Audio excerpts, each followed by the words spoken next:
The Sunrise Morning Show continues, and during this season of Lent, Anna Mitchell and I'm Matt Swaim, we've been trying to go back and forth with one another, doing a little thing we call Name That Saint, where one of us picks a quote that is Lenten-themed. We don't tell the other what it's going to be or who it's from. The other one of us has to guess who said it, and then we unpack this Lenten-themed saint quote, or sometimes it's from Scripture. And today, Anna Mitchell's got the quote, and I'm the one who has to do the guessing. Anna, how are you? I'm great. I think I've got a pretty good quote to discuss today, Matt. Do you I hope want so. a hint? Give me a clue. Okay. Jesuit. That's a big, broad Not that category. that really narrows it down for you, but Still a very large. I feel like every time you give me a clue, her thing is always like saint or saint. male Jesuit or saint. from the last 7 centuries. All right. All here we right, go. so what's the quote? From this Jesuit. If I were on the point of death, what should I wish that I had done on this occasion? The same I ought to do now. Is that Bellarmine? No.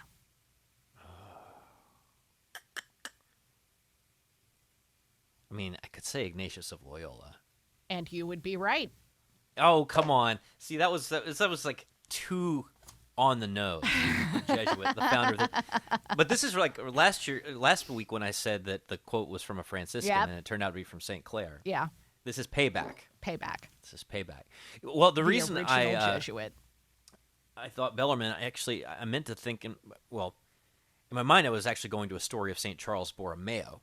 For some reason, Bellarmine and Borromeo, because their names sound alike, I've put them together in my Oh, they're brain. contemporaries. They're as well. contemporaries. Yeah.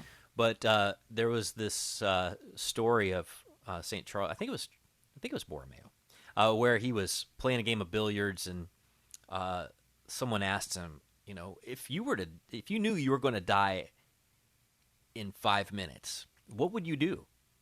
And he said, well, I'd probably finish this game of billiards. And it reminds me of another story that I read. I think I've shared this on the air before.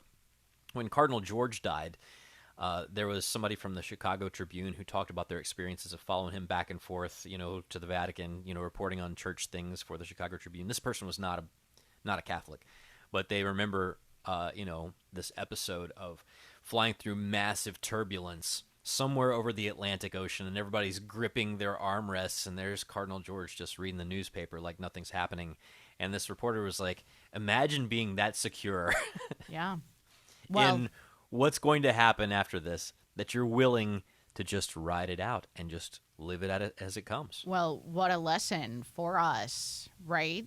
If we aren't that secure in not to say, obviously there's a great unknown with death. So I'm not saying that, it's all bad if there's a little degree of fear when we think about our own death. However, you just cited 2 saints. Well, Cardinal George, not officially a saint, but It's early. it's early.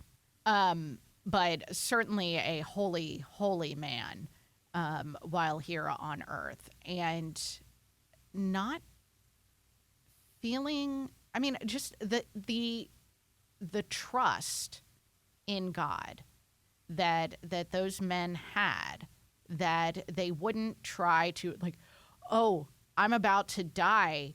Oh my gosh, God's probably looking at me right now. It's like that old, that you like to bring it up a lot. The cussing around preacher syndrome? Cussing them around, cussing around. Oh, sorry, Father, I didn't see you there. Yeah. Sorry, Pastor Bob, I didn't see you, because God can only hear you when he's got one of his people around. Right, exactly.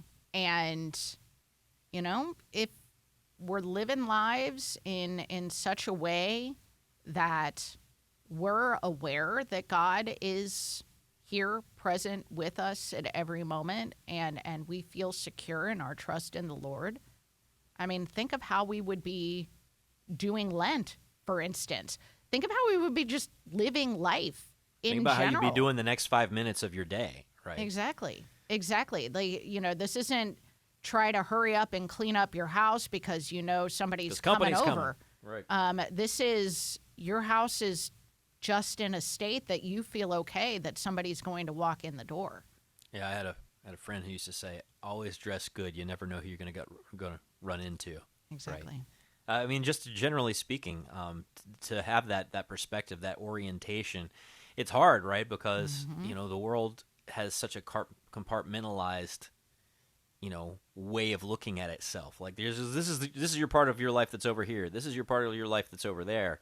And as Catholics, it's everything, right? It's every aspect of who we are is done as what does Ken Craycraft say? It's like your Catholic faith transcends and relativizes all other commitments. I know, right? Transcends and relativizes all other commitments. So everything comes through that lens first and foremost. Yeah. Good stuff, Anna Mitchell. Thank you. Hey, you bet. Thank you, St. Ignatius. I'm Matt Swain from the Sunrise Morning Show. Thanks for watching. We encourage you to like and subscribe so we can continue to share more great conversations. And be sure to visit us at sunrisemorningshow.com.